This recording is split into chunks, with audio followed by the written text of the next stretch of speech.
What's up, everybody? It's Jordan, and welcome to the Sports Dude Hine Show. On today's video, we have so much to talk about. We're going to be doing a division preview for each division. We're going to be talking about each NFL team. We're going to be making some award picks for this upcoming NFL season. On today's video, I'm joined by Braeden Guthrie, also known as Bengals NFL on Instagram. How you doing today, Braeden? I'm doing great. As you said, there's a lot to talk about. The season is coming up, so I'm really excited to dive pretty deep into it. Yeah, the NFL season starts 1 week from today. Week one of college football starts today. This video was supposed to start at 5:30, but we had some, technical difficulties with the internet and stuff. But, so much to talk about. We'll go ahead and kind of talk about some of these divisions here, kind of get some of the worst ones out of the way. We'll talk about the AFC South first. Both of us being Bengal fans, we'll go ahead and save the AFC North for last because that's the division we care about the most. But the AFC South, to me, it's very interesting. This is the Jaguars division. It's not even close. Nobody's going to come remotely even close to the Jaguars. Honestly, if Lawrence were to get hurt at some point in the season, I still think CJ Beathard, even if they had Nathan Rourke as their backup quarterback, I think the Jaguars could end up winning, this AFC South division. It's absolutely terrible. It's been terrible for years, but I feel like this past season, I feel like people kind of realized how bad it was because, when you look at when the Titans have been good for a couple of years, but it was one of those things. I never really thought the Titans were that good to begin with. I always just thought they were able to capitalize being in a weak division. The Colts have been terrible since Andrew Luck's departure. The Texans have not been good since, 4 or 5 years, really since, TJ Watt's prime years in Houston. Jacksonville is, coming back now, one of the more interesting teams heading into the season. But when I'm looking at Jacksonville right now, I think Jacksonville runs away with this division with ease. I have them being 9-8, Houston 5-12, the Titans 5-12, and the Colts says 4-12, should be 4-13. The Colts to me are very intriguing in a way that I feel like they're going to be not a good team this year because when you look at them, Anthony Richardson is the definition of a boom or bust player. I've watched Florida games. I'm a big Florida fan. Anthony Richardson is one of the most overrated draft prospects in recent memory. 33% of his games last year. He played 12 games last year for the Gators. 4 games, he had a completion percentage of less than 50%. If he had Jonathan Taylor with him, that would help him a lot, not relying on the pass game a lot and giving some of the pressure to Jonathan Taylor. We don't know what that's going to happen with Jonathan Taylor. We know for a fact he's out for the first 4 weeks. He's on the PUP list. So that hurts Anthony Richardson, I feel like, because he cannot really give the carries to Taylor to kind of take the ease and pressure off of Richardson some. And then you look at the Titans. I don't know what the Titans are doing, honestly. Whether it's Tannehill, whether it's Will Levis, I feel like they're not in a good spot to win the division. Derrick Henry, you cannot rely on him forever. I feel like, he's going to eventually get hurt or eventually going to have a down year. They signed DeAndre Hopkins, but that move really means absolutely nothing. It's not going to elevate them hardly anything. You can have a great wide receiver, but it doesn't mean anything if you don't have a quarterback. And then when you look at Houston's kind of interesting to me because I honestly feel like they have one of the most underrated off seasons of any team in the league.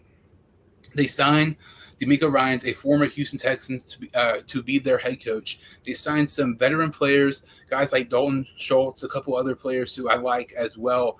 They had some nice signings. They drafted C.J. Stroud. They drafted, Will Anderson. I really, really like what the Texans did. I think this would be a maybe 5 to 6 win year for Houston. And then maybe we're looking at the Texans 1 to 2 years from now. Maybe they are possibly a playoff contender. But like I said, I feel like this is Jaguars division being in the AFC South right now.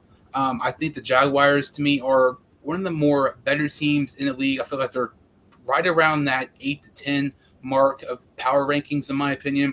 But the Jaguars 100% are winning the AFC South this upcoming season. Yeah, I completely agree. This is Jacksonville's division, as you said, and I think they are going to benefit off the weak division. I honestly think they could go 5-1, dare I say undefeated in division play. I think they outmatch every one of them. Having Trevor Lawrence that's what's going to be the difference for them. He is certainly one of the better quarterbacks in the NFL. You can argue who that might where he is on that list, but it is no doubt he is up there. So I think Jacksonville will kind of get those easier wins, which may slightly inflate their record, as I do have them at 10-7. From a talent standpoint, I had them at 9-8, but when I went through the week by week matchup prediction, I think they will get advantages off that. But I do think later in the season, into the playoffs, they may not be as well matched, just kind of not having as much experience.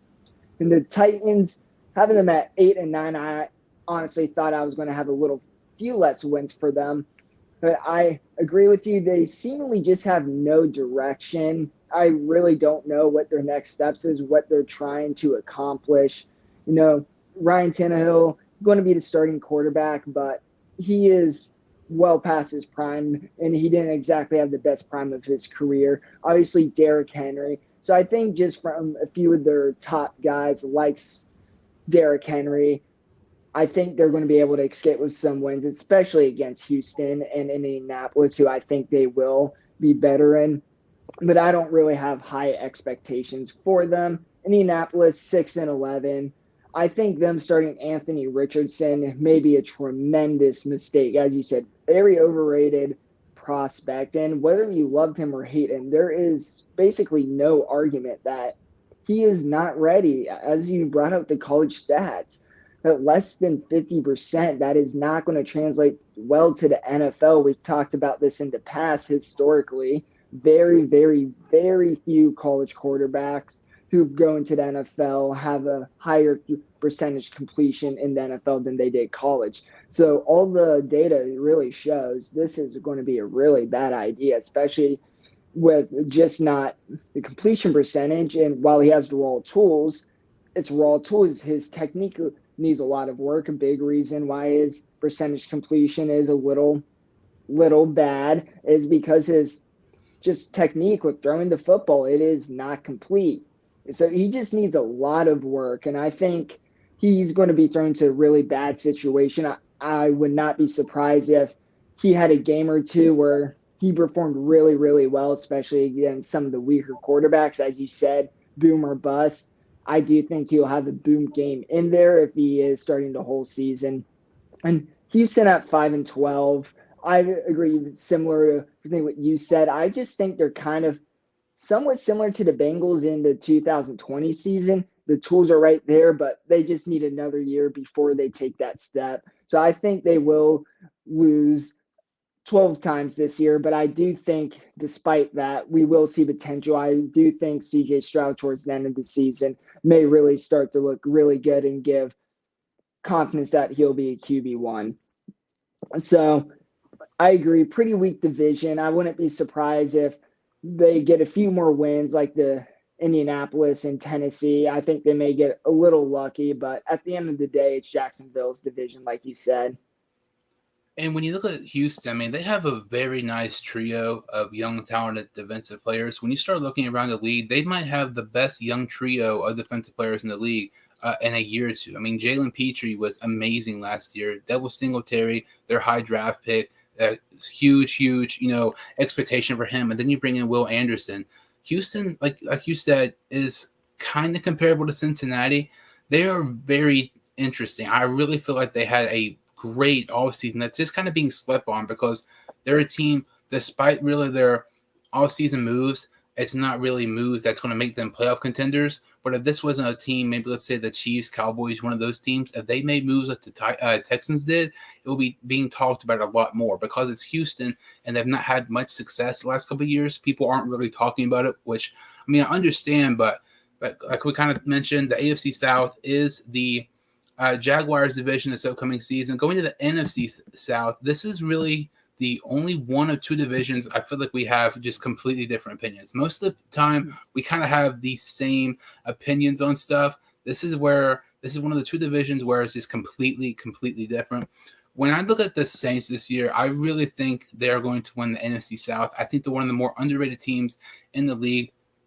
I picked Derek Carr to win my MVP last year. Clearly, that did not happen. But when you look at Carr and you look at Chris Olave, this is the best quarterback the Saints have had since, I mean, Drew Brees from, I don't know, years and years ago. This is the best quarterback play these Saints will be having in 5, 6 years, I would say. Because when you look at that Drew Brees the last couple of years, he wasn't really himself. When you look at Chris Olave, he is going to be an elite wide receiver this year. I think he's going to be top 5 in receiving yards this year. I think he's going to be at least a top 10 wide receiver when it's all said and done at the end of the season. I think he's going to have a great year. I think Kamara, after his suspension, I think he'll have a nice year. Somebody I'm kind of interested to, watch is Kendre Miller, the rookie running back from TCU, and Kamara's absence, how they really, put Miller in the, offense with the Saints, how they kind of put him in there. Because, I mean, honestly, he could possibly be the future replacement for Alvin Kamara. They have a good defense when you look at some of their weapons. Guys like Jawan Johnson. Jawan Johnson, to me, was a nice kind of fantasy football target when you look at him. But when you look at Jimmy Graham, I know lots of people are saying that Jimmy Graham's going to have, lots of red zone touchdowns and stuff like that. I don't think Graham's going to play a lot. I think Jawan Johnson is a slightly underrated tight end. He had 7 touchdowns last year. And when you look at Carr, he loves to target tight ends. Since 2017, I believe he's had 3 different years where his leading receiver has been a tight end. That's kind of a weird stat because when you look at the NFL, not often are your leading receivers tight ends unless you're the Kansas City Chiefs. But I really am high on the Saints this upcoming season. The Falcons, their team, I'm just kind of split upon. I feel like they're capable of having upset victory against a team like the Cowboys or one of those teams. But I also feel like they're capable of losing a game where they shouldn't to a team like Washington or something like that. I'm not really sold on their quarterback play with Desmond Ridder. He's shown some promise at times last season, but I'm just not really sold on Atlanta to win the division this upcoming season. The Tampa Bay Buccaneers, I had them at 5-12. At some point in the season, Kyle Trask will take over the starting role for Baker Mayfield. I'm just not sold on Mayfield. I've never really have been, except when he plays against the Bengals, because he turns into freaking Montana. Anytime he plays against Cincinnati, it makes no sense at all. But when you look at the Buccaneers, they still have some nice weapons. I mean, Chris Godwin, Mike Evans, he had a down year compared to years past, but they still have weapons. I just don't think Mayfield is going to be good. When you look at Ryan Jensen, he's out for the year. Their offensive line is nowhere near what it used to be compared to a couple of years ago. When you look at Baker Mayfield, he needs an elite offensive line and elite weapons. He doesn't have both of those, so I don't think he's going to succeed. Carolina is a very, very interesting team. I know we kind of mentioned the Texans could be like the Bengals from a couple years ago. I would say the Panthers, in my opinion, are a little bit more like the Bengals from a couple years ago because I think Bryce Young possibly might end up being a better NFL quarterback than Stroud. I think they're both going to be good. But when you look at the talent that Panthers already have, I mean, they have Bryce Young. They have Miles Sanders. They bring him from Philadelphia, who was in top 5 in rushing last year. They have a plethora of weapons. I mean, they have DJ Chark. They have a couple other really nice receivers as well.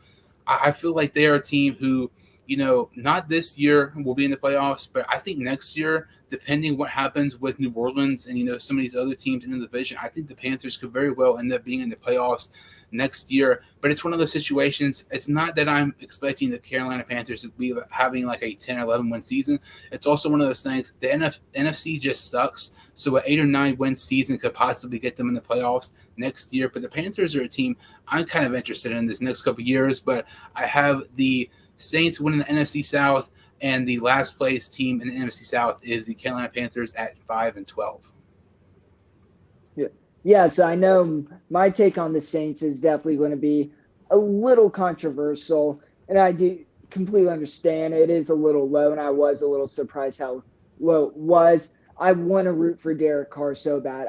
He is one of my favorite players, just not quarterback players outside of the Bengals. But I just still have so many concerns. He has been such an interesting player to study throughout the years, especially the last few years with the Raiders. He's certainly stepped up. And as we've seen, if he has the team around him, he can do really well. So what it comes down to me is just these one-on-one matchups. Can he be the better quarterback? And that's what's hard to determine. And I admittedly did not give him the benefit of the doubt, but I do think there is a row for the Saints to have a better record. I'm iffy on Carr. I'm really interested to see how they do without Kamara and their running back, who I admittedly don't know too much about. But as you said, Carr, he loves his tight end. He is not afraid to give his running back opportunities. So I do think there will be layers into that. They will find success. I just, like I said, it is more a gut feeling. I'm iffy on Carr this year. I hope he proves me wrong because I want him to succeed so much. But I think while the Saints have a fair defense, I am not sold on them. But overall, it's just because I am personally not too confident. And I'm not too confident in Atlanta, even though I have them as 9-8. That basically comes from Carolina and Tampa Bay being matchups where the Falcons have many advantages that build up to their game.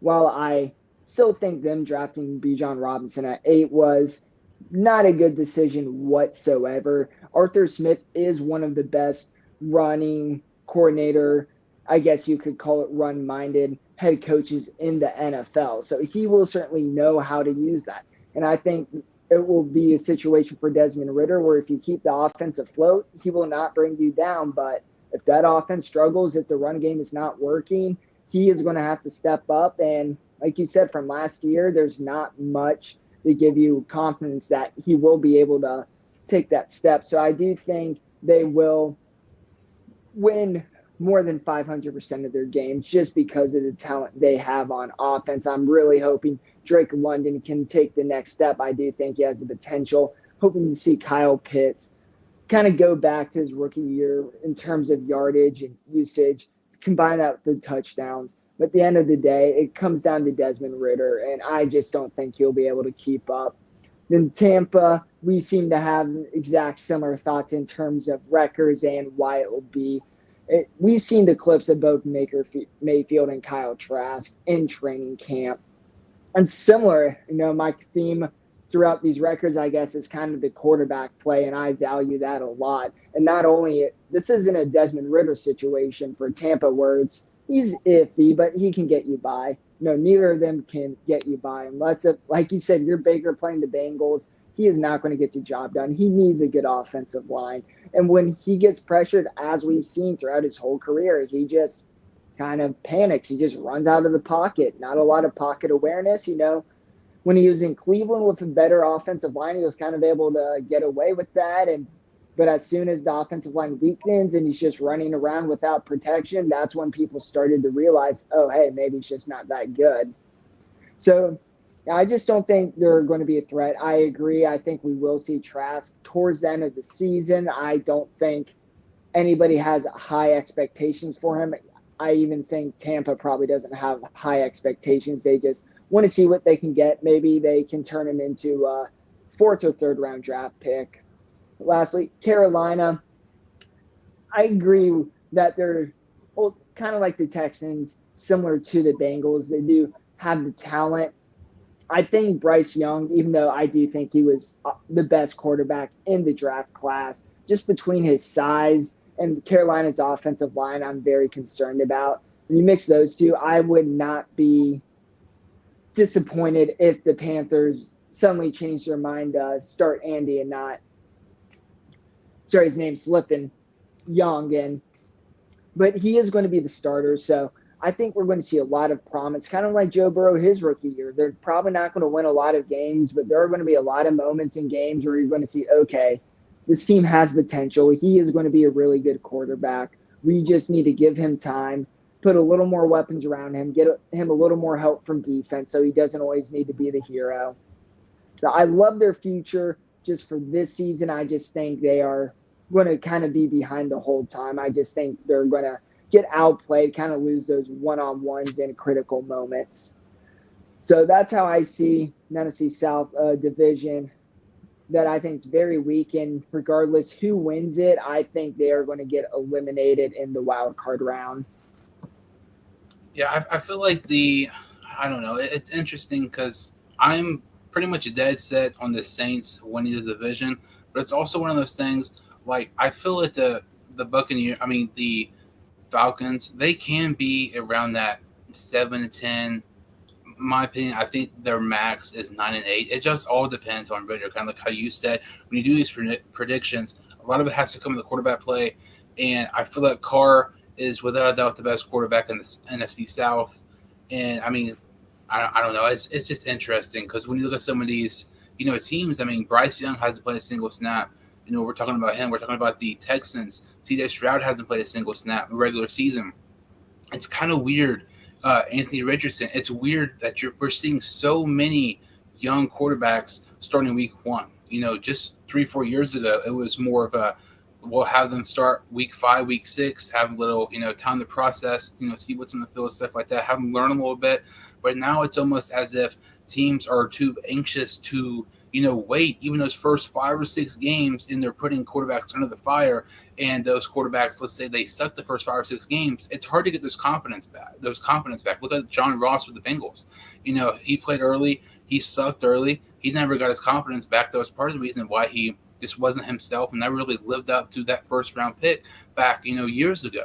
But when you look at Bryce Young, look at Richardson, look at CJ Stroud, it's interesting because I feel like out of the 3, I think without a doubt Richardson's going to have the worst year. I don't even think it's remotely close. But I feel like Bryce Young and Stroud, it's interesting because I feel like both of them could have very good years, but I really don't know who will have a better year because I really think both of those players are capable of having a pretty good rookie year because they have more selection of weapons on their offense than people realize. But I think Stroud and Young both this season are going to kind of surprise people. Maybe not necessarily with how many wins they have and how many wins they help their team have, but I feel like both of those guys are going to have pretty good productive rookie years this season.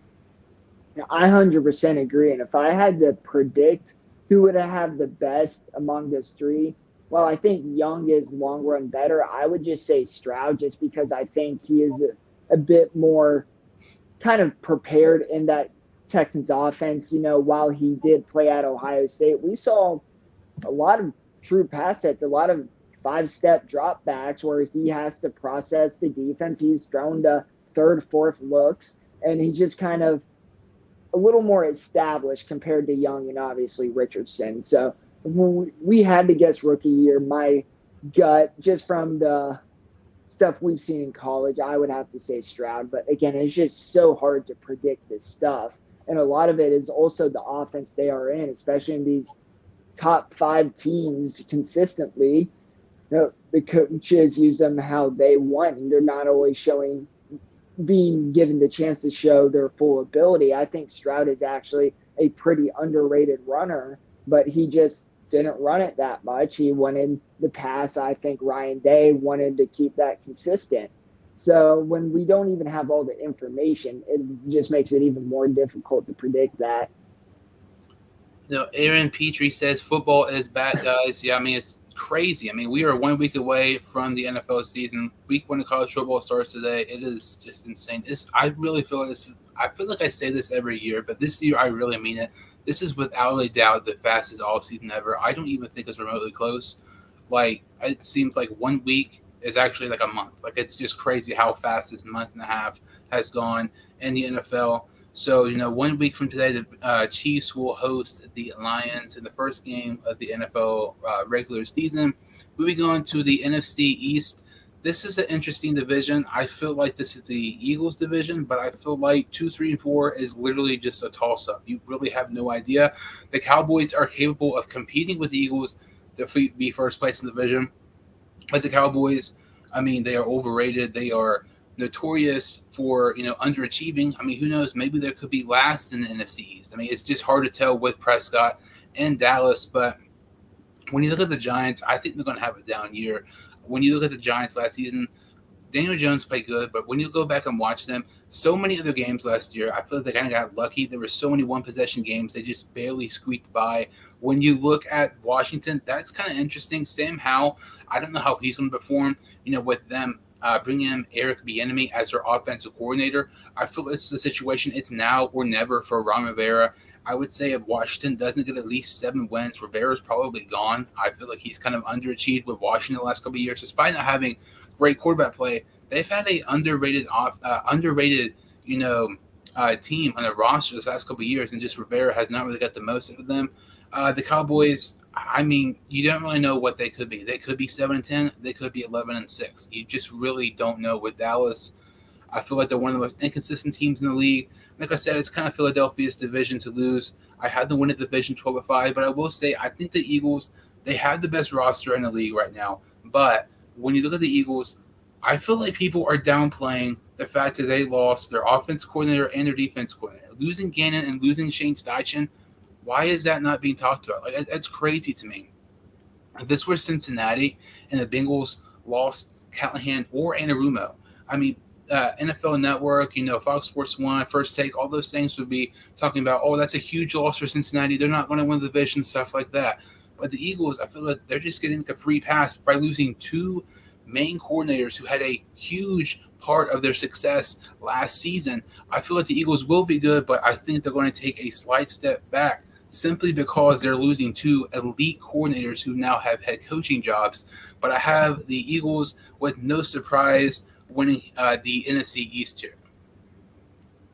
Yeah, I can completely agree. This is the Eagles division, and I'm really glad you brought up the loss of coordinators because that I think will play. I do think Dallas may make it a little close, but like you said, they are such a toss-up.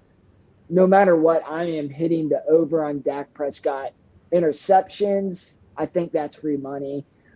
I think it's at 10.5, something really low. That's crazy. Right? If it's still there, take it.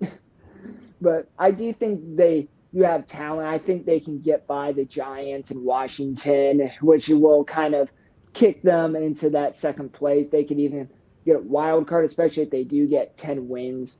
So I do think they have the talent to definitely get by, possibly make it to that wild card. But nobody's going to be thinking Cowboys have a real chance to make the Super Bowl. And unless they're like super biased Cowboy fans from like 25 years ago who brag about the Super Bowls with like Michael Irvin before we were even alive. Hey, they still got the history books open. Mm-hmm. But the Giants, I also think they're going to have a bit of a down year. Oh, yeah, they did find success last year. I just don't see a lot of sustainability within that. I don't think Daniel Jones is going to improve any more than he has. While I do love the coaching staff they do have going on there, I just think at some point Daniel Jones has his limits. At some point they're going to need to address it. Because he isn't terrible, and you can't say that about every starting quarterback. He will be able to win because he is to a point reliable. But like you said, eventually he has a limit, and I think that limit's below 500. In Washington, to me, they're kind of similar to Titans in a sense where I don't know what direction they are really going. They have, like you said, their roster is pretty good. It is definitely not one of the worst in the NFL. It should show more than 6 wins. But like you said, Ron Rivera, he has been struggling. I have been very not impressed with him. And despite bringing Eric Bieniemy, this is kind of a do or die for Bieniemy as well. He is really putting faith in himself. He's going to be calling his own plays. And that is a complete wild card because he's had 17 head coach interviews, none of them. And at some point, maybe that has nothing to do about a lack of play calling in his career. Maybe it's completely something else. But the fact it's taken him so long to even get a position where he can call his own plays, that just doesn't give me a lot of confidence. And with Sam Howell, I just think there's going to be a lot of limitations. Guys like Terry McLaurin, I still think are going to perform extremely well just because they are that talented. And Howell will be talented enough to be able to throw a toss-up McLaurin or hit him in stride on a slant. So they will find some success. They're not going to be the worst team in the division, the conference, but I do think they'll be the worst team in the division and will not be a threat ever throughout the season. Yeah, I mean, like we both kind of are saying, the Eagles, it's without a doubt the NFC East going to be division champions this year. 2, 3, and 4, I would say 2 is going to be the Cowboys, but I mean, Washington and New York is just kind of a definite toss-up because the inconsistency at quarterback play. So talking about the NFC East, we'll do the AFC East next. Okay, you can go ahead and start off the AFC East if you want on this one. Yeah, so despite Aaron Rodgers coming in and all the excitement, I still think this is the Bills division. I think the Jets may be in for a rude awakening. I think their expectations are being set way too high. Yeah, they have a lot of talent on that team. The defense is really good. Sauce Gardner, phenomenal corner. But I think we need to address that Aaron Rodgers is nowhere near who or what he used to be. Yeah, he's going to find success. He is, I think they get him over 500, but I just don't think he's going to actually be able to keep up with other quarterbacks in the AFC. And especially against Buffalo. I think the game may come down to Aaron Rodgers versus Josh Allen, and in that matchup, I am taking Josh Allen. So I really do think after the Bills, there is a noticeable drop off in that, and I have similar thoughts to Miami, where yeah, there is definitely talent there. I just don't think they have the talent to keep up. Obviously, Tua is still so hard to predict. Last season he Dolphins medical staff completely screwed him over. So it's really, and who knows what the effects were of that. Like he basically got two concussions within less than a week. I'm sure that had some long-term effects that weren't being talked about. So who knows with that, but that being said, it does show that there is a lot of unreliability within this Dolphins team. So I think just based on the talent they have, Tyreek Hill, Tua, even if he's not as good as we thought he could be, he's good enough to keep your offense afloat, kind of like some of the other quarterbacks. So I think they'll find moderate success. I don't think they'll be able to keep up. Then the Patriots, I think Mac Jones is going to have a down year. I think he wasn't all that difficult to figure out in the first place. Belichick, amazing coach. He was able to kind of hide those weaknesses and get by with the wins. But every year he seems to get exposed more and more. And some point it's just they're going to be out talented. Their offensive weapons aren't overly threatening. I don't think they scare a lot of defenses. So if you make Mac have to throw, really put the pressure on him, I don't think he gets it done. There are even reports last season saying he has like confidence issues and gets really sad or whiny or whatever the word is when he gets yelled at in practice. Like, I can't trust a guy like that. So I think they will get wins. Belichick's too good of a coach for them to be one of the worst teams in the league or even the conference. But I think they're going to miss the playoffs noticeably, and it's just going to be a difficult year for them. This may be an unpopular opinion, but I think before the season ends, Zappy's going to end up starting for the Patriots. I don't think Zappy is much of a difference than Matt Jones. I watched Zappy at West Kentucky. West Kentucky has had so many different freaking amazing quarterbacks the past close to a decade now. They had Brandon Doughty, who was drafted by the Dolphins, and I believe 2015 or 16. They've had Mike White. They've had Bailey Zappi. Now they have Austin Reed. They've had so many great quarterbacks. I think Zappi is without a doubt the best. I don't even think it's close as of right now. I feel like his pocket presence is super, super good. His accuracy is really, really good as well. When you look at Matt Jones, I think I posted it on Twitter the other day. Matt Jones, his comparison is Chad Pennington, but his ceiling is Chad Pennington. They are literally the exactly same player. Being a Marshall fan, watching Pennington play, very, very lack of athleticism for Pennington. Same thing goes for Matt Jones. When you look at Matt Jones and Pennington, they both lack elite arm strength. Their arm strength is not good at all, but they're both very, very good when it comes to football IQ. When they can kill you with their decision making. But they do not have a great arm. 15, 20 yards are great, but when you start throwing 25, 30 yards, they're kind of inaccurate, and you can't trust them. But Matt Jones, if his ceiling is if Matt Jones' ceiling is Pennington, that means you're going to have a lot of more weapons than you do right now. And they've already spent a lot of money trying to help Jones get more weapons. I just don't think it's going to work out. I think Zappy will end up starting during some point for New England. You mentioned the Bills, Dolphins, and the Jets. This is where we kind of differ. I really think the Dolphins could possibly end up winning AFC East this year. I feel like Tua was one of the most I'm trying to think of a word. I don't know, most underrated, I guess, quarterbacks last year, disrespected quarterbacks last year, or top two. Tua Tagovailoa had 25 touchdowns and 8 interceptions last year. That was when he was missing 4 games. I mean, think of how many games he left throughout the during the game last year. I mean, the Bengals game, there was a couple other games as well, and that was his first year in Mike McDaniel's offense. I think year 2 for Tua could be even better. I mean, look at Tyreek Hill. He had over 1,300 yards last year.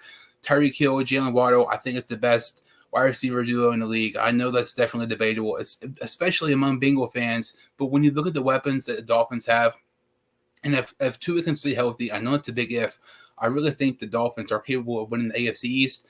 Then I have the Jets. I had them at 11-6. They have the same record as the Dolphins, but the Dolphins have a better divisional record than the Jets. The Jets, I kind of agree with you. I'm kind of looking at this 9-8, 11-6. 11 wins to me is max for the Jets. I feel like they're good, but I feel like since they are a New York team, they are getting way, way, way too much hype. I agree with what you said. Aaron Rodgers is not even remotely close to what he used to be even 4 or 5 years ago. But their defense is going to win them games, not Aaron Rodgers. I mean, Rodgers will win them games, but their defense is really, really good. Their defense might even bail Rodgers out at times, depending if you're playing in a snowy game like in Buffalo or something like that. Then I have Buffalo at 10-7. I think Buffalo is one of the most overrated teams in the league. You know, in the playoff game last year against Cincinnati, I thought for sure the Bengals were going to lose. And then how the Bills just came out flat on their home field in a game that 100% was an advantage to Buffalo. They lost 27-10. It was a snowy game that benefited the Bills in their home turf. You know, their fans are absolutely crazy, you know, Bills Mafia and everything like that, and they play absolutely terrible. But when you look at when it comes to the bright lights and come to, you know, huge matchups, the Bills just aren't that great when it comes to huge games. They get killed by the Bengals.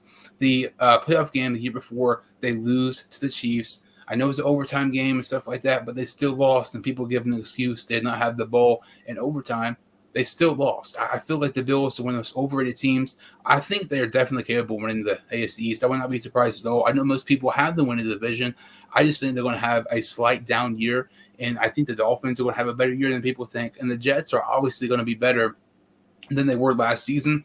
I feel like this AFC East race is better and closer than people realize, but I have the Dolphins kind of surprising people here and winning the AFC East this season. Love some hot takes. You know, I definitely do think like you said, kind of got the shorter end of the stick this last season.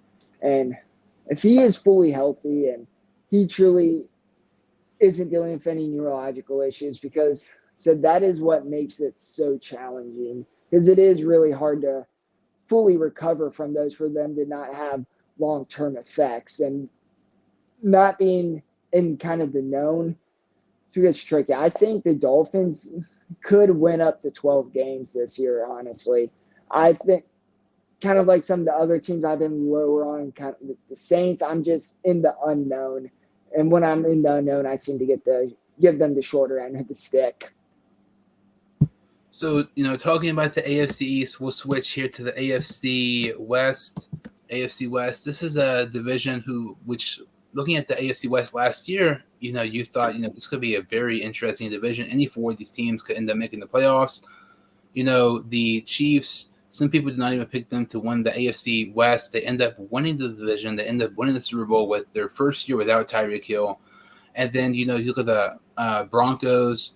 That whole experiment was absolutely terrible. You look at the Raiders, you know, they bring in Devontae Adams, but they lose Carr. So, I mean, they really didn't gain much considering, you know, now they bring in Garoppolo, who's nothing more than a game manager. But I have the Raiders at 7-10. I have the Broncos at 10-7, the Chargers at 11-6, and the Chiefs at 12-5. I feel like the Raiders, they're without a doubt the worst team in this division, but it's also one of those things like Josh McDaniels and Jimmy Garoppolo. Garoppolo is a game manager. He's not going to need to throw for 350 yards a game to win. You know, he could just have like 220, a touchdown, turnover-free football, just what he did in San Francisco. If he does that with the Raiders. I think they'll win 6-7 games. The Broncos, it's very interesting. I've been high on them for years, and they finally bring in a really good quarterback in Wilson, and just he falls flat on his face last year. And I mean, they absolutely suck. They bring on Sean Payton. I think Sean Payton's one of the most overrated coaches in the league. When you look at Sean Payton and you look at Mike McCarthy, if you show their win-loss record, you show their playoff record and everything, and if you don't know who they are, 9 times out of 10, you're gonna end up picking McCarthy, which everybody can't stand, over Sean Payton. I mean, Mike McCarthy, when you look at his record, is identical to Sean Payton, while having, in my opinion, way, way less talent up until the point that he joined the Cowboys a couple of years ago. But I still think with Sean Payton and Russell Wilson, they just have too good of a roster to be.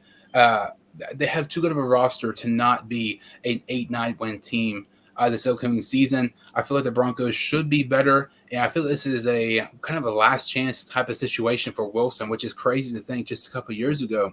I mean, even last year, I was kind of thinking the Broncos were a Super Bowl dark horse. When you look at the Russell Wilson and the Broncos, who had so much talent, they just cannot. They're one of those teams the past couple of years who just underachieved so much. They've had injuries and stuff like that. But this is kind of now or never for Denver.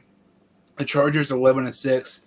I think they're going to be good. I mean, Herbert, I think he'll have even a better year. It's just one of the situations they're not going to win the division as long as Mahomes is healthy, and it's basically what it is. I mean, it's kind of crazy that some people picked a team as not named the Chiefs last year to win the AFC West. I think I picked the Chargers or Broncos last year to win it. Looking back, it was a terrible, terrible take. But, I mean, this past season pretty much proved that Mahomes is the best quarterback in the league. And him and Andy Reid, as long as they're together, they're going to be pretty much nearly unstoppable. I feel like this is the Chiefs' division to lose. I had them at 12-5. I could see them winning, maybe 14-3, something like that. But this is another division where I think it's pretty much a no-brainer, and I have this one belonging to Kansas City. I definitely agree. This is the Chiefs. Nobody should be overthinking it about it. Even as passionate Bengals fans, if we do not believe for one bit that Burrow is better than Mahomes. I mean, Mahomes is the guy, well proven, and he is going to keep winning. Then I have the Chargers in second, and this is a bit challenging for me because on one hand, Justin Herbert. On the other hand, Brandon Staley. Staley, I think, is going to be the reason why the Chargers don't hit that next mark. I mean, last year in the playoffs when they choked to the Jaguars, there was a lot of reasons why that happened, but it starts with Brandon Staley. He choked that game away. He, 28 or whatever it was, lead. Yeah, his time management, terrible. His play calling, terrible. So the Chargers are a lot more talented than a lot of teams in the NFL. They are going to get wins. But unless if Staley proves his coaching or the talent's just barely able to get by, maybe they get a lucky seeding in the wild card, I just don't think they're going to be able to take that next step. It's not – I don't want to say it's kind of like Marvin Lewis and Andy Dalton because the QB play is pretty darn different. But, I mean, coaching-wise, when they have to coach their best game when it really counts, they don't get the job done. But, and that's kind of interesting because when you look at – I kind of mentioned McCarthy. I don't think McCarthy's that good to begin with. When you look at Mike McCarthy and Sean Payton, they're comparable, but everybody thinks McCarthy's terrible. I don't think he's that great, but it's also kind of when you look at McCarthy and the Packers. McCarthy held Rodgers back with the Packers. If they had a top 10 coach, I feel like Rodgers probably would have won another Super Bowl in Green Bay. But there's times you could have a great quarterback, you could have a great roster, but that coaching staff and that head coach can hold your team back. I mean, it doesn't happen often, but that's basically kind of happening what you're saying with the Chargers right now and Staley and Herbert. Yeah, exactly. And it seems like we're having different opinions about the Broncos. This is a team, it's just, I don't know what to expect. Russell Wilson is such a mystery to me right now. Like you said, it feels crazy to say he will almost be maybe washed up, Yeah, he obviously struggled last year, but I don't think he's washed or anything. Obviously, Nathaniel Hackett got fired, 4 weeks into the season or something crazy like that? I mean, it was a dumpster fire. before the season even started. So that's really hard to put on Russell Wilson. But not really knowing what to expect, this is second year straight with a new playbook, which a man of Russell Wilson's IQ shouldn't be much of an issue. But he is now having to deal with a lot of turnover. And while I do think a lot of his struggles were over exaggerated last year, I do think we did notice a slight drop off in, I guess, ability, talent, however you want to phrase it. So I think they, just with how tough the division, the conference is, I think they just won't be able to keep up. As I'm sure you can hear, I am very unsure about this. The Broncos were one of the most difficult teams for me to predict throughout the week by week. A lot of it could definitely go their way, could definitely not. So I definitely think that 6-11 could very well be a 9-8, a 10-7. It'll be interesting to see how Wilson responds, how Sean Payton handles this team, because also Sean Payton, he is bringing in this dumpster fire. That is what he is walking into. So a lot of mystery there. And for the Raiders, I am very unsold. It's funny you bring up that Daniels Garoppolo connection, because that's where I'm mainly concerned. I think McDaniels is not very good at adjusting schemes around player strengths. I think he is, like many other coaches, a bit egotistical in that regard. So with Garoppolo being a game manager, as you said, I think that could just create issues, especially kind of like past coaches such as Marvin, where he's refusing to adapt the game plan. That could be disastrous, but that's also coming off assumptions. We don't know what that relationship with McDaniels and Garoppolo looks like. It's hard to take much value into play calling in the preseason for the Raiders. So we don't know what that relationship is. We don't know how much they've formulated around Jimmy Garoppolo. But I also think it's worth mentioning that I'm sure the Raiders, McDaniels, and even Garoppolo himself know that he is not the long-term answer for them at quarterback. So I think they're going to struggle tremendously. I don't think they'll get swept in their division. I don't think they win more than 2 games, though. I could see them going 1-5 in the division. So I just think they're going to fall off. I'm very unsure with the coach, and I'm very unsure with Jimmy Garoppolo. There's a lot of rumors going around right now that Devontae Adams could be a trade candidate, especially at the trade deadline. Especially, I'm sure a lot of that will include how the Raiders season is going, but that there may show he is frustrated. There's been a lot of rumors throughout the offseason about it, mainly based because Aaron Rodgers went to the Packers. I don't think there's much validity to that, but if those rumors are indeed true that he could be a legitimate trade candidate, that might speak volume, keyword might, of what the Raiders and the culture is in that locker room is looking like. Yeah, I feel like without a doubt the worst team in the AFC West this year, it's going to be the Raiders, just because, Wilson's not what he used to be, but when you look at Wilson, even if he's half what he used to be, Herbert, Mahomes, Garoppolo is without a doubt the worst quarterback in the division. It's not even a remotely even a debate, and that's the main reason why the Raiders end up being last in the AFC West this year. So looking at the NFC West, I have the Cardinals being 3-13. They're going to suck. I feel like the head coach hiring made no sense. I feel like Jonathan Gannon could be a very nice head coach depending where he went, but this was a terrible situation for him to go in. And I really feel like Lou Anarumo should be thankful every single day that he did not end up in Arizona, because this is definitely the team that's probably going to have the worst record this year. They're pretty much already tanking for Caleb Williams. And it just doesn't make sense when you have Gannon, a defensive-minded coach who was so good with Philadelphia last year. We're talking about a team who had the most sacks in the season since the '85 Bears. That's just unheard of. They had, I believe, 4 players with 10 sacks last year. I think that's the most in NFL history, or some crazy, crazy stat. But going to the Cardinals, the Cardinals defense sucks. If you wanted the Cardinals to have a nice head coach, get an offensive-minded guy for Kyler Murray. It just doesn't make sense to me. I don't like that hiring at all. And then realistically, let's say the Cardinals go 3-13. if they bring Caleb Williams, Gannon could very well end up being fired. I mean, look at the um, Cardinals a couple years ago before they brought on Cliff Kingsbury. When they had Josh Rosen, I believe they were 2-14 or something like that. Steve Wilkes, that was his first year as the head coach, and he got fired just after 1 year being 2-14, and they were already done with him. Very well could end up happening again, depending how bad they do this year. Then I have the Rams at 5-11. This is one of those situations where it's not worth trading all of your draft assets for guys who are later in their careers just for one Super Bowl. I don't feel like that was worth it for the Rams. They do not have nearly as good as a roster they did a couple years ago. I mean, look at Von Miller, he's gone. Jalen Ramsey's gone. I mean, they have so many players who are gone from just a Super Bowl team a couple years ago. And this is very interesting. It's just kind of crazy how just a couple years can make for the Rams, a team at one point who, everybody thought, heading into the 2021 season, they were going to be, a Super Bowl contender and end up winning the Super Bowl. And now they could, have a top 5 pick in the draft this year. Then you go to the Seahawks. I feel like the Seahawks, I had them at 10-7. I could see them being 9-8, maybe 8-9. I think Geno Smith might not have as good as the season this year. I feel like it's one of those situations where it's just kind of not necessarily a one-hit wonder, but a guy who has a really good year and just kind of has a down year, kind of fills out a little bit.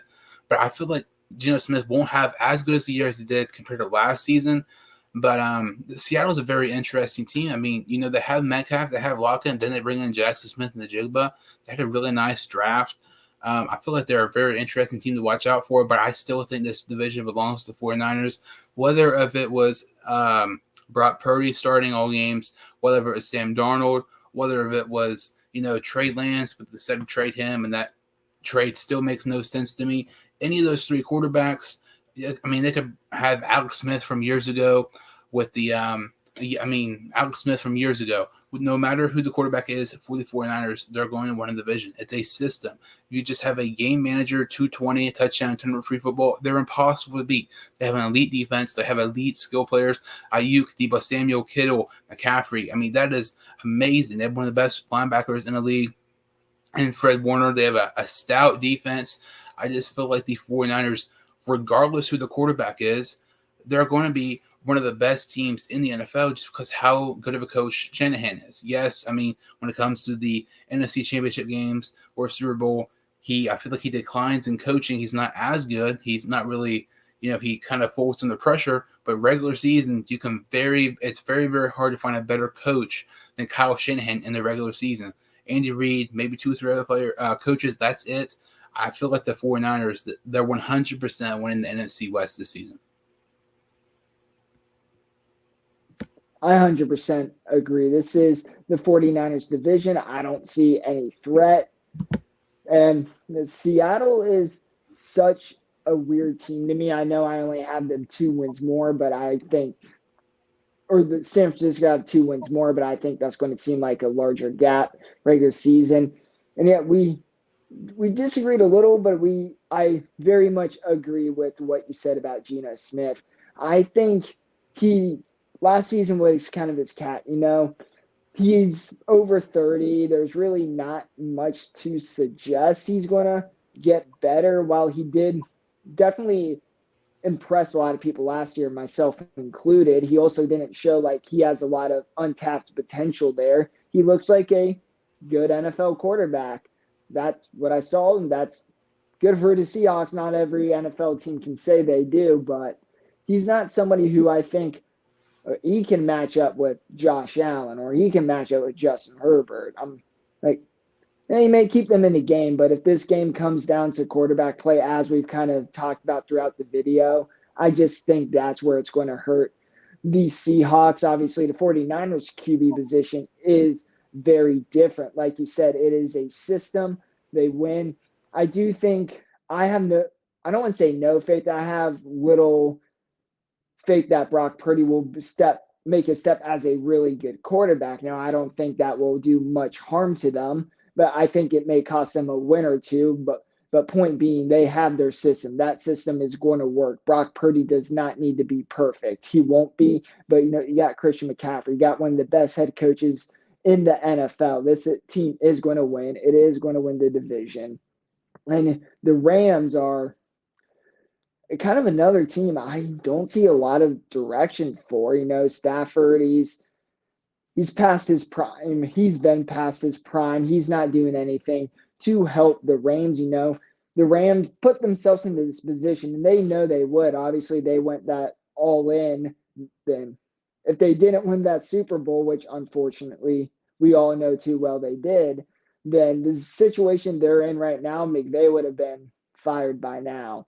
So, how is McVay going to respond? That's what's really intriguing to me because despite the tremendous struggles they had, I still think he's one of the better head coaches in the NFL. He can adapt. So I think he definitely faced some adversity he's never faced throughout his career. So I think he will show the ability to adapt, but I also think the Rams are not a great overall team. They don't have a great roster. They'll be able to win some games, but I just think fair amount of the season they are just going to be outmatched. And it's just because of the roster. They are still another few years away until they're going to be back in that position where they were 2 seasons ago as a legitimate Super Bowl contender. I don't think anybody's expecting that this year and probably not next year. And then everything you said about Arizona, I'm just going to copy and paste because I completely agree. From the coaching decisions, how just their history of it, their current offensive play, Kyler Murray. It's just, if they would have hired Lou Anarumo, it would have been perfect because then Anarumo's getting the first overall pick like how Zach Taylor did. But, I wonder because the first time Anarumo was, I guess, approached by media after it was announced he didn't get the head coaching position, they asked his thoughts about it and he just kind of smiled and said, it's good to be home. Obviously, it takes two sides to make a deal happen. I think there's a possibility. Lou Anarumo said, I want to be head coach, but I don't want to walk into a dumpster fire and get myself fired 3 years ago. I'm waiting for the right opportunity. Maybe he was the first choice and he said no. I think there is that potential out there. Regardless, I think the Cardinals just have arguably the worst roster in the NFL. I think they're going to lose a lot of games, but I think they will be celebrating that more in April. And you look at the Cardinals, we both have them winning 3 games. They're playing in the NFC West. It's not like they're playing in the AFC North or the AFC East. They're really, really good division. The NFC West is not what it was even compared to 3 years ago. And winning just 3 games just kind of shows you how bad this Cardinals team is and probably will be this upcoming season. So 2 more divisions left. We had the NFC North and the AFC North. Looking at the NFC North, this is, I would say, the biggest toss-up of any division because I feel like the Packers are probably the odd team out. They're probably going to end up being last. I have them at 7-10. I have the Lions at 9-8, the Vikings at 9-8, and the Bears at 10-7. I could very well end up seeing the Lions or Vikings maybe end up winning the NFC North. But when you look at the Bears, they have so much talent. But we kind of talked about earlier about some coaches holding teams back. This is a situation I could see happening with Matt Eberflus. I don't think he was that good last season, and it's one of the situations basically with the Cardinals, you have so many talented players on offense, but you have such a defensive-minded coach. It's just a kind of an odd pairing. The Vikings at 9-8, it's one of those. They're one of those teams. Even when you count them out, they could still end up winning the division. They're still going to be in the playoffs. Cousins has been one of the more reliable quarterbacks the past 5 or 6 seasons. The Lions, I had them at 9-8. Goff was good last year at times, but other times he was absolutely terrible. The inconsistency with Goff is one reason why I don't have the Lions winning the division. On paper, you can make a argument that the Lions have the best roster in the NFC North, and you could win that argument just with Goff. The inconsistency is, it's kind of hard not to look at it. When you look at him, there was times he played great last year. Other times he played absolutely terrible. And that was a big reason why they were just so inconsistent last season. But I have the Bears at 10-7, the Vikings 9-8, the Lions at 9-8, and the Packers at 7-10. Yeah, I absolutely love that. I think this could be anybody's division. Like you said, it is a toss-up. I do think Detroit, like you said, has the best roster in it. I think Dan Campbell is a great coach. So I think he's going to give them wins. I am still a little concerned about their offense just because they're so reliant on the run game. And in this type of offense, like we talked about, kind of the Falcons, you don't need some amazing quarterback. You need somebody to keep you afloat. And there's that unreliability with Ritter over there. I feel pretty similar about Goff. A few years ago, I would have felt really good about it, but now he's just so inconsistent. And in a Falcon offense like the Lions, that could really hurt them. But they do have that ability to just be in the luxury where we don't even need Goff. We'll just run it down your throats. So it'll be interesting to see. I still don't love their offseason by any bit, but I think that won't come back to bite them this year. I think in a few years, when Gibbs may be on a contract, they still don't have quarterback play. They may be hurting, but for this season, I do think they win the division, followed by Chicago. I think if I had to guess the top two, it would definitely be them. That's where I have the most confidence. I'm really intrigued with Justin Fields, obviously, an Ohio State fan. And he showed – it was a weird season for Fields last year, but he showed a lot of raw potential. He showed what he is capable to do with his feet. And so it's the obvious question, can he take that next step? Now, the tape and data was minimal, but I think we saw plenty of times where he got out of the pocket, kept his eyes downfield, made a good throw, but the Bears also don't really have wide receivers. So he was also not getting help. It's not like he was in a situation where he had a lot of targets. And then, like, if he's still performing very poorly in the passing game with, like, the Bengals offense, that's a completely different story. But I do think he has potential. I think based off what we saw, I do think we're going to see improvement. He will show he'll be the Bears quarterback, but I just don't think it's the Bears season. I think they need more help on offense. They addressed a bit of the offensive line in the draft, obviously, Darnell Wright. I just think they need another year, give Fields another target or so, another offensive lineman. I would love to see them add depth, especially in the secondary. So I do think they have the potential. They are going to win games. Or, like I said, it's kind of my theme now, just not there yet. And the Vikings, obviously, as it says 8-9, this is another toss-up where if you disagreed with me and said I think they'll go 10-7, I'd not think you're wild for that. Have an opinion of that because I could see them going 10-7. I could see them going 7-10. I think it's just a very wide variety. Obviously, you have Justin Jefferson, very strong argument that he is the best wide receiver in the NFL. Kirk Cousins, obviously, he is nowhere near elite, but he is a reliable quarterback, unlike Jared Goff. So you just from that talent and like they're going to win games, especially in the conference they're in. They're going to get by playing some really bad quarterbacks, and they won't need Cousins to go deep, to feed it to be able to feed it to all his wide receivers and just not Justin Jefferson. But when he's playing some of the better defenses, I do think he may start to struggle. In Green Bay, 6-11, it's just I'm not a fan of Jordan Love. I don't think he'll be able to lead them to much success. So of course, it's right after Aaron Rodgers leaves, but they do address some receiving threats for Love, but I don't think they are good enough to bail him out. I think we're going to see a lot of confusion. His football IQ processing through defenses, it's not all that great. So I think he will struggle quite a bit. I also do think, while having that opinion, he is going to have some really good, really crazy plays because he does have that athleticism. I do think there will be times to time where he will be able to get away with it, but not consistently. I don't think he's going to be sustainable. I don't think he's going to be the Packers' long-term option.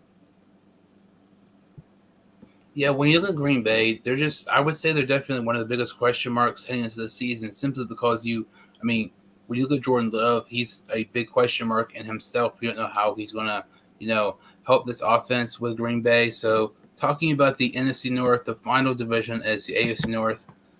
I've never felt more confident I have in the Bengals. I've never felt more confident in the Bengals than I have this season. When you look at the AFC North, I think they're winning the division 100%. I don't think it's close. It's not me being cocky or an arrogant fan or a delusional fan. I try my best not to be one of those fans. I'm being realist. I've been trying to be a realistic, Bengals fan. I think they're 100% winning the division this year for the third straight season. Over the first time ever, the Bengals will win the AFC North for 3 years in a row. I have the Browns at 9-8. I just don't see Deshaun Watson playing worse than he did last season. And the Browns were still able to have a decent record last year despite not having watched the majority of the season. They have a good roster. They don't have as good of an offensive line as they had in the past, but I think they're a team who could possibly sneak in the playoffs as a wild card team. The third spot in the AFC North is the Ravens. I can't even tell you how many times I've said the Ravens are overrated, but I think they're one of the more overrated teams. Everybody loves to talk about the Odell Beckham Jr. signing. That signing means absolutely nothing. They recently believe they signed Jadeveon Clowney. That signing means absolutely nothing. When you look at Odell Beckham Jr., he'll be lucky to play 10 games. By the time he plays his first regular season game for the Baltimore Ravens, it's going to be nearly 2 years by the time he last played a meaningful game. It's insane. When you look at Lamar Jackson, he had so many injuries these past couple of years. He's not been himself the past couple of years. He's not been remotely close to his 2019 MVP year. Each year, he's declining more and more and more, but we keep giving him excuses for whatever reason. I just don't understand. Their defense is really good. I just don't buy the Ravens hype.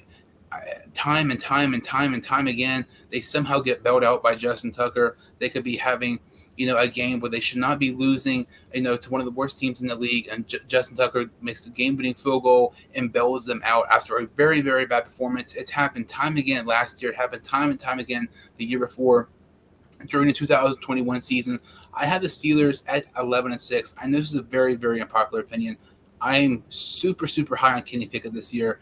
When you look at the Steelers and you look at Kenny Pickett's first 5 games last year for the Steelers were 1-4 Pickett's first 5 games. He threw 8 interceptions his first 5 games. But when you look at Pickett, his last 8 starts for Pittsburgh last season, Pittsburgh was 6-2, and Pickett threw 1 interception in his last 8 games. I feel like he's a quarterback who's going to have a breakout year. I feel like he's one quarterback that's being slept on this upcoming season. He has a plethora of weapons. Najee Harris out of the backfield, George Pickens, Deontay Johnson, Pat Freiermuth. They just brought in Allen Robinson. I know Robinson's not what he used to be, but as another weapon for Pickett. They brought in Patrick Peterson. Peterson's not what he used to be, but that helps this defense even more. They had a really, really nice draft. They drafted Darnell Washington. They somehow were able to draft Broderick Jones and Joey Porter Jr. I don't even know how that's possible. They got 3 players who should have been drafted in the first round, but, they had an amazing draft. One of the more underrated off seasons of any team in the NFL. I think the Steelers are the biggest threat to the Bengals in the division. I don't think it's close simply because, the Steelers – they've kind of been down these past couple of years compared to back when they had, Roethlisberger, Antonio Brown, and Bell. But even when they, play the Bengals, it's normally pretty tough. Look at week 1 last year. I know, you can make the excuse that Clark Harris got hurt and we didn't have a long snapper, but we still lost that game. As good as the Bengals are, as good as their roster are, there was no excuse the Bengals should have lost that week 1 game against Pittsburgh last year. Then you look at the second time the Bengals played. Kenny Pickett, he was not really good that game. If he would have played just a little bit better, the Bengals very well could have ended up losing that game against the Steelers and could have ended up getting swept against Pittsburgh last season. And then when you look at the Bengals and when you're playing against Baltimore, I've said it time and time again. I'm going to keep on saying it until the Bengals, stop playing them well. The Bengals play the Ravens better than anybody in the NFL, and it's not even remotely close. What Lou Anarumo does against Lamar Jackson and this Ravens is insane. He takes the running ability away from Jackson and makes him throw to win, which is something if you give Jackson the opportunity to throw to win the game instead of running, the odds of you winning increase significantly. And that's a big reason why the Bengals are able to play so well against Baltimore. Like I said, they played great against Baltimore, but not so much against Pittsburgh. And I feel like they're going to have a better year than Baltimore. And I feel like the Bengals, they're going to have a harder time beating Pittsburgh than the Ravens, but I still think Cincinnati ends up winning the AFC North. This would be the first time ever in franchise history they would win the AFC North for a third time in a row. I have them at 13-4. I really, really think this is the year they win a Super Bowl. I'm not trying to be one of those, arrogant fans, whatever. I really think this is the year they win it. If they don't win it this year, I am slightly concerned simply because the fact when you look at the Bengals this upcoming season, I've said this multiple times, they just have so many players who are going to be free agents 1 year from now. T. Higgins, he could be franchise tag. We have Tyler Boyd, we have DJ Reader, we have several other big players as well. Chidobe Awuzie, Jonah Williams, Irv Smith Jr. I know Irv Smith Jr. has not played a regular season snap for us, but that's a starter we could end up losing because he has 1 year left in his contract. I cannot stand Jonah Williams. I think he's not good. I think he's the weakest link of this offensive line, but that's a starter we could possibly end up losing in free agency because he's a free agent 1 year from now. Tyler Boyd, Chidobe Awuzie, we've kind of drafted those replacements in DJ Turner and Tyler Boyd, but you don't. We've kind of drafted Boyd and Awuzie's replacements and Charlie Jones and DJ Turner. But when you look at it, Charlie Jones and Turner haven't played a regular season snap. You don't know how they're going to perform, but you know that you have that reliable fact that Boyd's one of the best slot receivers in the NFL still, despite not being what he was a couple of years ago. Chidobe Awuzie, when he's healthy, is a top 12, top 15 corner in the league. You don't know how DJ Turner is going to play in Awuzie's absence and able to sign him 1 year from now. And then, don't even get me started on DJ Reader. I think he's the best defensive player for Cincinnati, and it's not even close. He's the third best player on the Bengals team behind Burrow and Chase. What he means to Bengals is absolutely insane.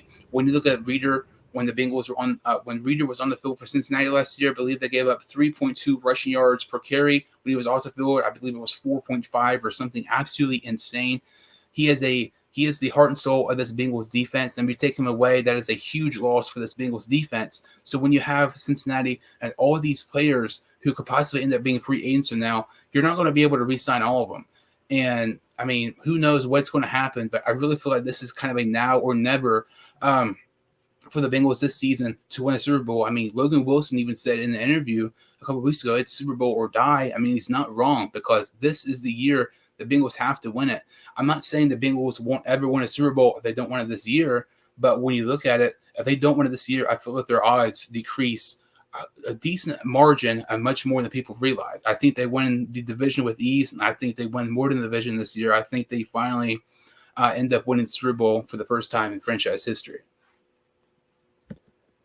Yeah, I completely agree. This is the Bengals division. This is probably their best chance to win it. As you very well explained, the contracts, they have to capitalize off this. They're not going to have the luxury of knowing that you have one of the most reliable slot receivers in Tyler Boyd. You're going Charlie Jones, a bit of a mystery. DJ Turner, he is a very I don't want to say boom or bust, but he has a lot of potential, but he also has a lot of traits that can make it very difficult for him to succeed in the NFL. We just extended Hendrickson by 1 year, but long run, obviously, the intention is for Murphy to be the franchise edge. He is obviously, as we've talked about, a very risky prospect, and we don't know how that's going to turn out. So the Bengals are relying on themselves to develop these players, which they should have confidence outside of the offensive line. Their player development has been very promising, but that is also far from a guarantee. So if you can get the Super Bowl this year, you have to. If you can get it, you can make a mark. And maybe some teams, we've seen it a bit with the Chiefs. Maybe some teams like, the Super Bowl winner was signed. A few players have signed with us already because of how good we are. But if we win one, it just only makes it easier for the Bengals to sign these free agents, such as Orlando Brown. Yeah, I definitely agree. This is the Bengals division, and they will definitely win, and it needs to be a Super Bowl. They should beat the Chiefs on paper. I think the Bengals are truly better. They have Travis Kelce, but we have Jamar Chase. We also have T. Higgins. Our offense, despite Mahomes being a bit better quarterback, our offense should be better than the Chiefs' offense this year. We should be rated higher statistically. There is no reason for us to not be. And it's just crazy to think just a couple years ago with Cincinnati, the 2019 year. I mean, they were having record low attendances. I think the Jets game that I went to, it was Taylor's first win with the Bengals. And I mean, that was, I believe, the lowest attendance in Paul Brown Stadium history. And now you're looking at the Bengals last year. I mean, tickets are hundreds of dollars. It seems like every game's a sellout. It's just insane just what a couple of years can make with them getting, Burrow, then, the Joe Burrow effect. Everybody starts, signing with the Bengals because how great Burrow is and everything. So we both agree with the Bengals end up winning the AFC North. Very well should end up happening for the third time in a row. So kind of looking at some, let's talk about let's most overrated and underrated teams. We'll kind of go back to the Bengals here, a couple of minutes. We'll go to underrated. When you're looking at the most underrated teams heading into 2023 season, who are the couple of teams that kind of come to mind, the most underrated teams? I think the Steelers are one. I think you're really spot on. I am with you on Kenny Pickett. I think as a Bengals fan, I hate it, but he's been so fun to watch. You could see the consistent growth. His decision making very quickly improved midway through the season. So he's already given all of us confidence, or at least we should be having confidence that he's going to take another step. Like if he can do it in the middle of the season, his rookie year, being thrown into the fire, he'll be able to do it after having a full off season as being QB1, of getting an additional weapon in George Pickens, having a luxury. There is a lot of potential here.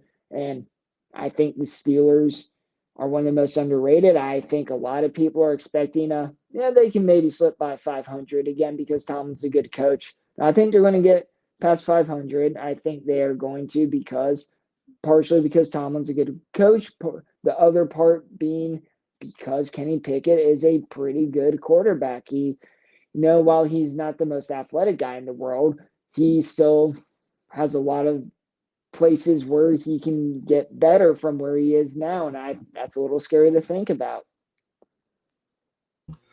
And when you look at Pickett, kind of like I mentioned, there was times last year the Steelers could have won multiple games. They just Pickett, you can tell he just wasn't there yet, and you could tell he was in his rookie year just because he was very inconsistent with his play. And when you look at Pickett in the preseason, there might not have been a better quarterback in the preseason this year than Pickett. He was absolutely insane.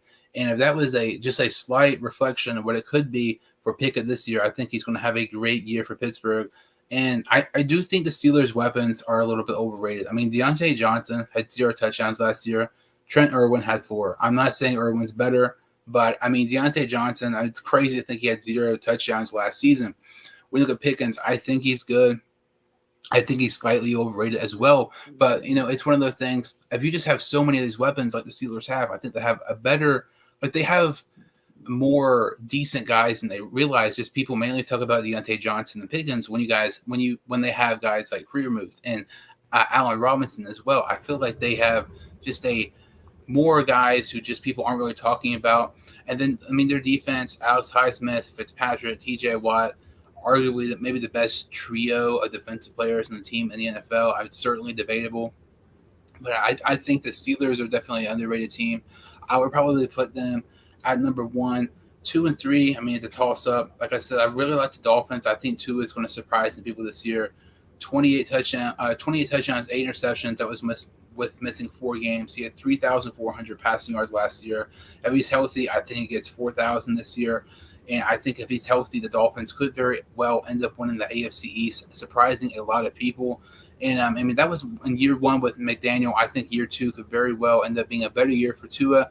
And 3 is the Saints. I just really think the Saints will end up winning the NFC South. I think Carr's going to have a good year. I think Olave will absolutely go off this year.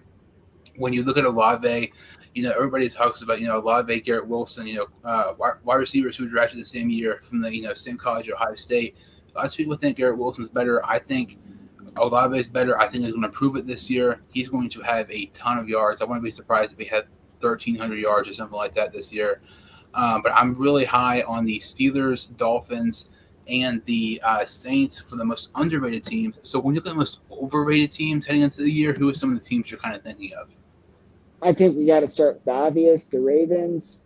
Like you said, I really like where do you put Justin Tucker bails them out? I really never put that together, but you are completely right. We experienced that ourselves last year on Monday Night Football. That's a game the Bengals should have won, and Lamar didn't even play all that great. Heck, we made that Andy Dalton primetime comparison in terms of like confidence and mentality. He missed so many throws and touchdown opportunities, but we lost because we shot ourselves in the foot, not because the Ravens were the better team. And I think we see that consistently where the Ravens just kind of get lucky. Big part of that is because they have Justin Tucker. They're able to capitalize off a mistake that happens at midfield. Unlike 99% of the other kickers in the NFL, Tucker can make that 55, 60-yard field goal. So I think because of that, they are overrated. They're going to get wins. They're going to be in the hunt the whole year. I just don't think. I think we want to see a noticeable drop off between teams like the Bengals and the Chiefs and the Ravens. So I definitely think they are the most overrated team just in the NFL. I would say in all of it. I mean, I say it all the time. I just don't think it's even a debate. I mean, when you look at Jackson, his decline in play the past couple of years is just increasing, and just people just give an excuse. I feel like I think we both said it. He's Andy Dalton with elite running. I mean, in the playoffs, he's freaking terrible, but people give him a pass because he won the MVP 4 years ago. It doesn't make any sense when you look at him. Oh, he doesn't have weapons or whatever, and then I mean, they get Beckham, who's past his prime, not even remotely close to what he used to be. By the time he plays, I think it's going to be 20 or 21 months by the time he played the last meaningful snap. I think it's going to be great. I just don't get it. It's a part of a system with the Ravens. They're going to have a committee of running backs, 2 or 3 running backs. They're going to have a couple of tight ends who are going to block, and you're regardless of who they have at wide receiver, their main target's always going to be Mark Andrews. The way it is, I mean, Mark Andrews wasn't even a primarily receiving tight end coming out of college. He was the best blocking tight end coming out of college, and the Ravens have transformed him into an elite tight end who's a top 5 tight end in the league, in my opinion. And then Kolar, I believe, from Iowa State, they drafted a year or so ago, kind of the same thing. I mean, he's a guy who was a blocking tight end, and they're kind of slowly putting him into a receiving tight end. It's just they have to have a multiple sets of tight ends to block and also receive. They have to have a multiple sets of running backs. It's the way their system are. They're never going to prioritize a wide receiver over a tight end. People don't realize that. Oh, Lamar has no weapons and he has no receivers, but I don't know, if Burrow had a situation where he didn't have a elite wide receiver, he would still be better. He would still put up elite stats. I mean, he would be guaranteed he'd be better than Jackson is in the playoffs. I mean, I've said it before, statistically speaking, Tim Tebow is a better quarterback in the playoffs than Lamar Jackson. I feel like that's just kind of something that, I mean, ESPN and NFL Network just kind of doesn't talk about at all. And the fact that, I mean, their defense is really good. And like I said, Tucker bails them out. In the 2021 season, I remember they played the Lions. The Lions were the only winless team in the NFL at that time. And the Ravens, Tucker made a game-winning field goal as time expired to defeat the winless Lions. It was the longest field goal in NFL history. It's not the fact that, the Ravens squeaked by the winless Lions. It's the headline, Tucker gets the longest field goal in NFL history. Not that he bailed him out, not that he bailed Jackson out, not that they almost lost, that he came up big for him. And it's crazy to me. Honestly, I feel like Justin Tucker should have been MVP candidate last year. I know I sound crazy saying that, but when you look at a kicker who's won an MVP before, so I mean, it's just crazy how valuable Tucker is to the Ravens. I honestly think he's more valuable to the Ravens than Jackson. I know it's a insane maybe opinion, but when you look at it, it's just kind of crazy how often he bails them out. You mentioned last year the Sunday night game against us. That was without a doubt 100% the maddest that was any Bengal game last year because we were 100% with the better team. We played them so good. Our game plan against the Ravens offense was just amazing, and we were just unable to win. Tucker got a game-winning field goal. I was more mad about that game than I was the AFC Championship game, simply because when you look at that Ravens game, I feel like we were 100% confidently the better team that game. I don't think you can really say that in the AFC Championship game, but I don't know. I feel like the Ravens, it's just every time we play them, I expect us to win, And when we don't, it's frustrating because you know that the Bengals can play the Ravens better than anybody, and it's just when they lose, it's very frustrating. But the Ravens are just so overrated. I feel like this year it's going to be even a more people are going to start even realizing even more. I think it's more likely they miss the playoffs than them being second in the division this year. That's how kind of confident I am that they're going to take a decline back, and also kind of how confident I am that the Steelers are going to take a leap this upcoming season. Yeah, and it's not like Tucker just bailed Baltimore out once last year. It's not like, okay, they had this fluke game and Tucker bailed them out, whatever. No, it was consistent. It's been consistent the past 5 years, for goodness sake. I mean, like, yeah, I don't think that's a wild take at all. Tucker may just be as valuable as or more valuable than Lamar Jackson. He wins some games and push comes to shove. I don't I can't really remember that many Lamar Jackson game winning drives, and he has had opportunities to do so. I think the only one people really can bring up is the Monday night game against the Browns when he had when he had to go to the locker room to like crap or something like that. Like that's the only one you can come up with. Like seriously, I mean, if that was like Burrow's played since 2020, and think of how many like fourth quarter drives he's already put up. I mean, his very first game would have been one against the Chargers, but a terrible offensive pass interference call the ref called on green. And it's just crazy. And there's people who think Jackson's better than Burrow. I mean, those people need help. It's not even a debate. I think I don't even think that's a debate at all. I feel like Burrow could take a leap this year. Maybe I think Burrow's second right now, but if he wins a Super Bowl, you can make a case he's number. You can make a case Burrow's number one if he wins Super Bowl this year. I think after each year and after each year, Jackson's just going down and down and down the list when it comes to quarterback rankings. But kind of talking about Burrow taking a leap this year, kind of talking about some NFL awards. When you're looking at MVP of some of these awards, who do you think MVP will be this upcoming season? I swear I'm not trying to be biased, but I can really see it being Joe Burrow. Like you keep saying, this is the year. No, they finally actually have a left tackle. This isn't a Lale Collins situation. Not that our right tackle situation is all that great right now, but it's not like we're bringing somebody in. Oh, he's coming off an injury. He has the potential to be good. Coming to guys like, no, he's a really good offensive lineman. He's been healthy. We know directly what to expect. He fits our offense. That will help Burrow. Hopefully Volson can take that next step. Can't say I'm too confident, but the threats are all there. Jamar Chase, T. Higgins, Tyler Boyd. I don't think that needs to be explained. If Irv Smith can stay healthy, of course that's a big if. Even if he doesn't, this offense is so dangerous, and the defense so dangerous. One of the best defensive coordinators in the game, one of the most talented defenses. The Bengals. It's not the Bengals can match up with other teams. It's if the other teams can match up with the Bengals. And I think Joe Burrow leads that charge and wins the award. You know that meme? It's like, can I copy your homework? Type of deal. That's basically, I mean, you basically said it exactly word for word what I was going to say. When you look at Burrow, I really feel like this is the year, kind of like what you're saying. I mean, it all lines up to Cincinnati this season. I would be so disappointed if the Bengals don't win a Super Bowl and if Burrow doesn't win MVP because this is the best offensive line the Bengals have had since at least 2015. When you look at the Bengals' offensive roster, this is one of the best rosters they've ever on the offensive side of the ball. They have a top 10 defense led by an amazing coordinator in Ramon. But when you're looking at Burrow, you don't want to be biased. But there's just too many things and too many signs that kind of point to Burrow this season.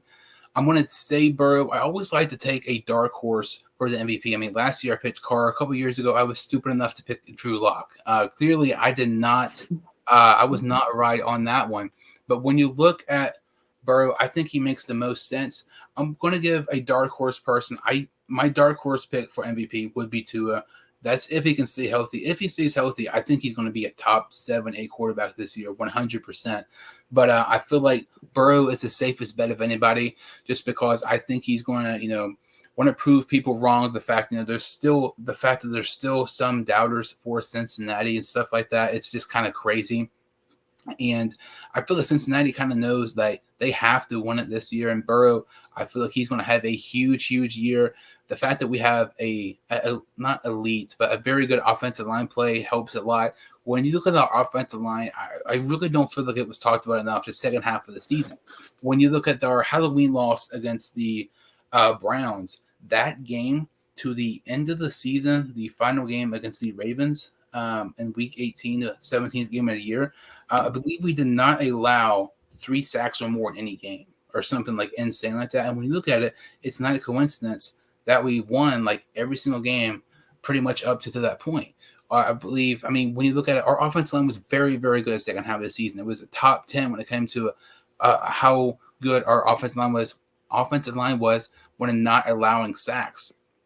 When you look at our offensive line, it just adds the more fact that Burrow can definitely end up winning the MVP because elite offensive line play. I'm not saying elite, I'm saying maybe 10 to 14, which I think is very, very doable. Honestly, anything below that I feel like is not good for Cincinnati, considering how much their offensive line has improved compared to last season. But I think Burrow, this is the year he's going to end up winning MVP and maybe, take the Bengals to the Super Bowl. Kind of speaking of the Super Bowl, who would you say is your Super Bowl pick? Well, I'm about to be seemingly biased again. I really do think it's the Bengals. Like if we were to tell somebody, a stranger, say, would we be biased if we say the Bengals win the Super Bowl? They said yes. Well, how? Like, it's not Joe Burrow, second best quarterback. They have the best trio of wide receivers in the NFL. They have 2 number 1 receivers in Higgins and Chase. I mean, you can call us biased if you want, and yeah, there are other good answers, but saying the Bengals will win is not biased. It's using statistic. I mean, many other people are saying the Bengals as well. That's not on accident. I think it's either the Bengals or the Chiefs. Whoever wins the AFC Championship also wins the Super Bowl, and I think that will be the Bengals. Honestly, when you're looking at the Super Bowl, I feel like there's kind of only about 4 legitimate contenders: the Bengals, Chiefs, 49ers. And despite me saying I think they're going to have a slight down year, I'm still going to put the Eagles on there just simply because how good and talented their roster is. Those are the only 4 contenders to me. I'm going to take the Bengals over the 49ers. The trilogy of the Super Bowl, the Bengals finally get their revenge on the 49ers. They will get their first Super Bowl win in franchise history. And it's like what you're saying.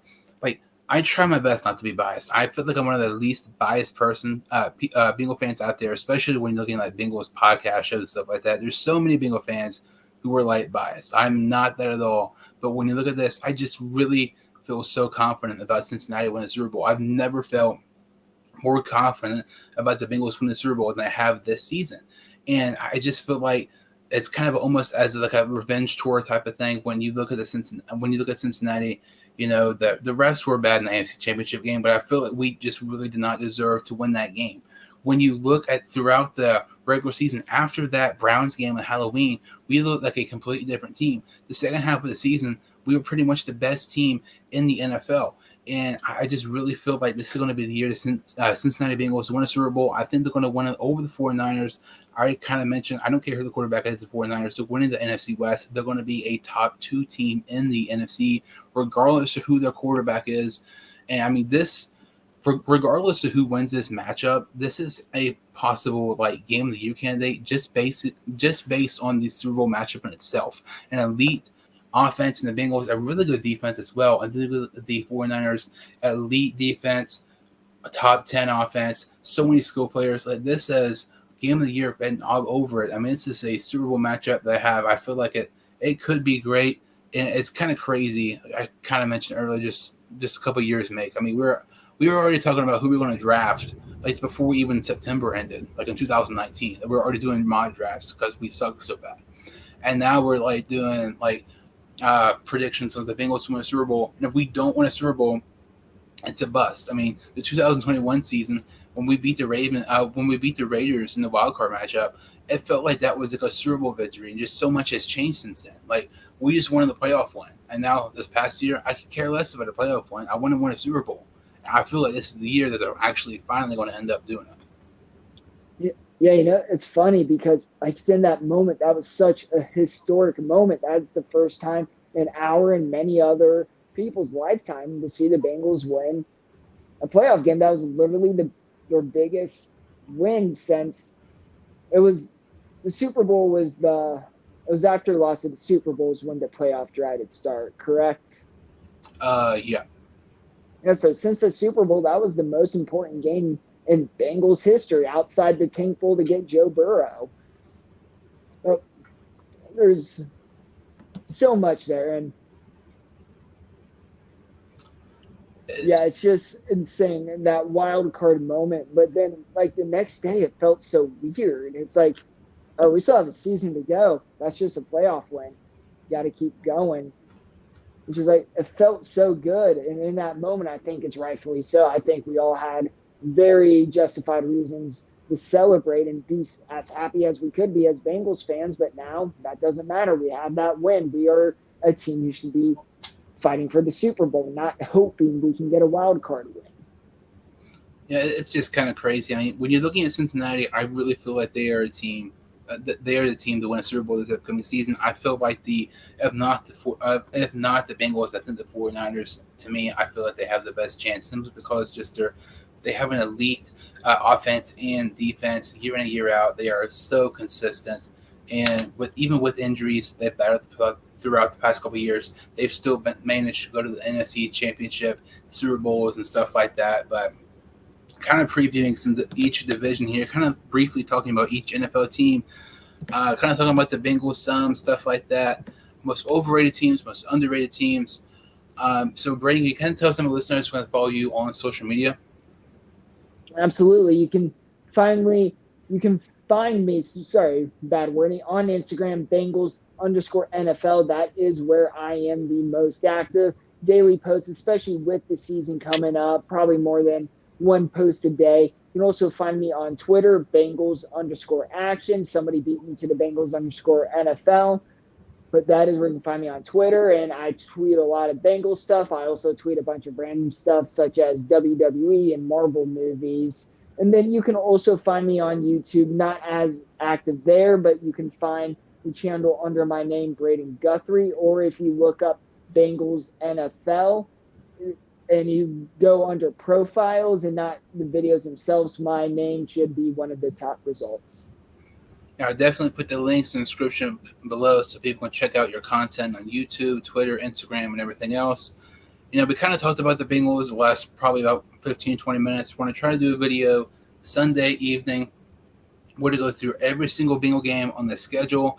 We're going to break down each game, kind of talking about our win and loss projections for the Bengals the upcoming season. But you can check me out on Instagram, the Sports Dude Hines Show, Twitter, the S Dude Hines Show.